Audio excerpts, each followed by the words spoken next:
exprimé au cours de ce 30e dimanche que je vois.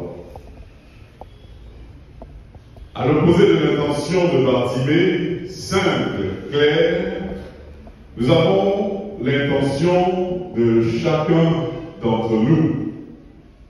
Que veux-tu que je fasse pour toi?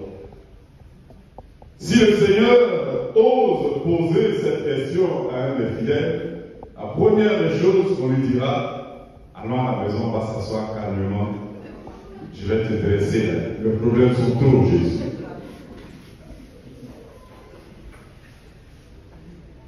Une paroissienne demande aide, assistance et protection au Seigneur. Par la même occasion, confie l'année scolaire de ses enfants aussi. Voudrait que son commerce puisse marcher, tout en n'oubliant pas que son couple a des problèmes. Que veux-tu que je fasse pour toi, que je vois à nous? Il a des problèmes de santé. Il a un problème au niveau de la société car il est mis à part.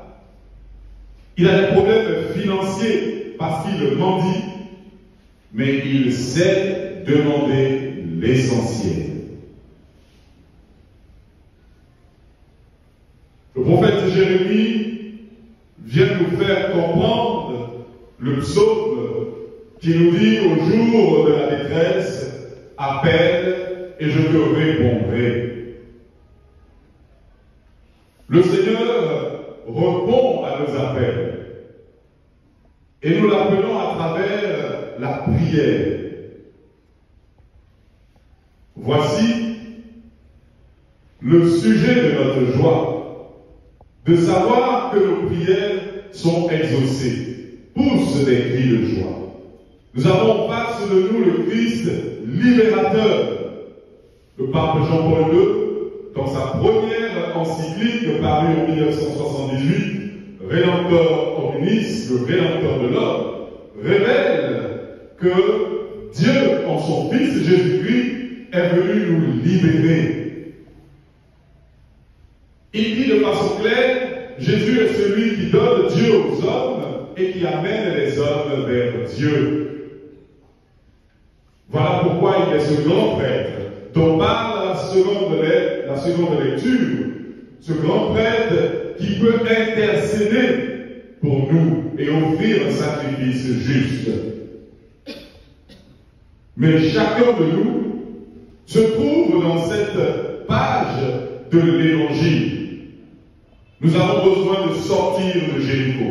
Le premier mouvement que nous devons faire, c'est de sortir de Jéricho. Jéricho est le symbole de l'opposition à Dieu.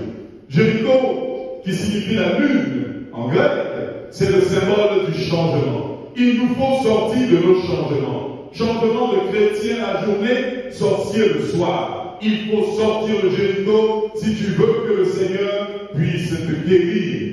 Il faut changer de tes mauvaises habitudes.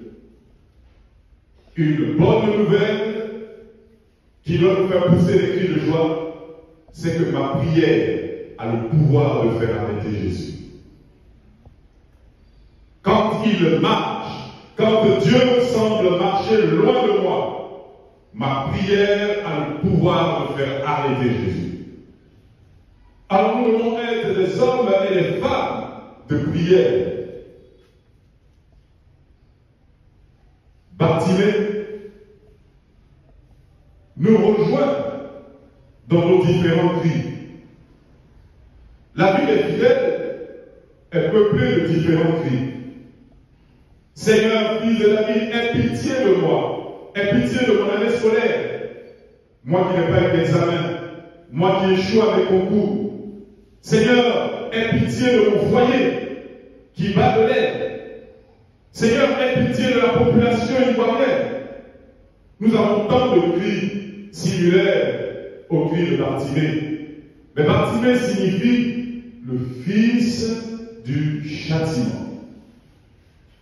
On a le sentiment que notre vie est un châtiment, est une malédiction, que mon mariage est une malédiction, que mon enfant est maudit parce qu'il se drogue.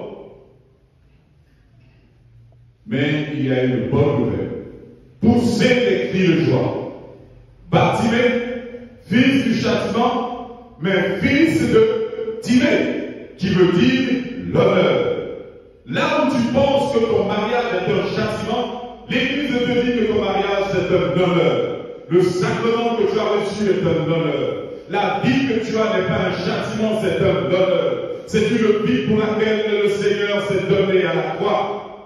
Mais pour que Bartimée puisse guérir, non seulement sortir de Jéricho, sortir du péché, mais jeter son manteau. Le manteau, symbole de la protection,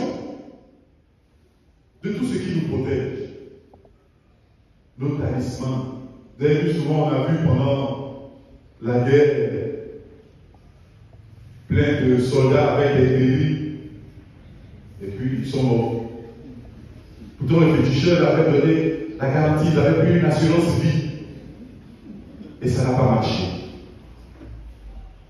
Jetons le manteau de protection et recouvrons-nous du manteau de sécurité de l'Esprit Saint. Nous qui pensons que nous sommes des fils de châtiment, Bartimée, fils de Timée, nous avons besoin de rencontrer un autre fils, le fils de David, qui veut dire le fils du bien-aimé. Quand je pense que je suis maudit, j'ai besoin de rencontrer Jésus-Christ, fils du bien-aimé, pour me sentir aimé. Alors au cours de cette célébration, demandons au Seigneur de nous donner la force, de nous détacher de tous nos manteaux, de tout ce qui nous a maudits, et de le contempler, lui le fils du bien-aimé, qui vivrait pour les siècles des siècles.